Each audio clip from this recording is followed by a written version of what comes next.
સુરતમાં સુખમય ગણપતિ વિસર્જન પૂર્ણ થયું. ગુજરાત ગૃહમંત્રી હર્ષ સંઘવી દ્વારા સુરત પોલીસને અભિનંદન પાઠવવામાં આવ્યા હતા. સુરત પોલીસ સતત 72 કલાકથી ખડેપગે લોકોની સેવામાં ઊભી રહી હતી તેવું હર્ષ સંઘવીએ જણાવ્યું હતું.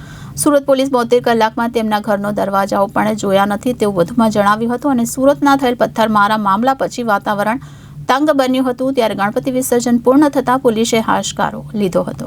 સુરતમાં સુખમય રીતે ગણપતિ વિસર્જન પૂર્ણ થયું ત્યારે ગૃહ રાજ્યમંત્રી હર્ષ સંઘવી દ્વારા સુરત પોલીસને અભિનંદન પાઠવ્યા હતા. સુરત પોલીસ સતત 72 કલાકથી ખડેપગે લોકોની સેવામાં ઊભી રહી છે તેવું હર્ષ સંઘવીએ જણાવ્યું હતું. ગુજરાત ગૃહમંત્રી હર્ષ સંઘવી દ્વારા સુરત પોલીસને અભિનંદન પાઠવ્યા હતા. તો સુરત પોલીસ 72 કલાકમાં તેમના ઘરના દરવાજાઓ પણ જોયા નથી તેમ વધુમાં જણાવ્યું હતું અને સુરતમાં થયેલ પથ્થરમારાના મામલા પછી વાતાવરણ તંગ બન્યું હતું ત્યારે ગણપતિ વિસર્જન પૂર્ણ થતા પોલીસે પણ હાશકારો લીધો હતો. તમે કલ્પના કરો, છેલ્લા 72 કલાકથી તો સુરત શહેરની પોલીસે પોતાના ઘરનો દરવાજો નથી જોયો.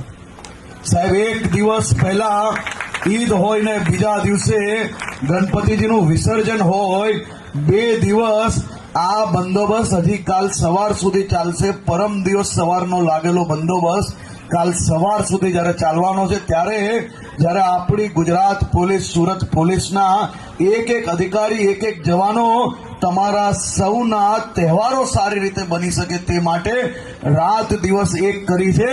એ બદલ એમના માટે આપણે સૌ લોકો તાળીઓ વગાડશું. Bureau report Janadesh news, Surat.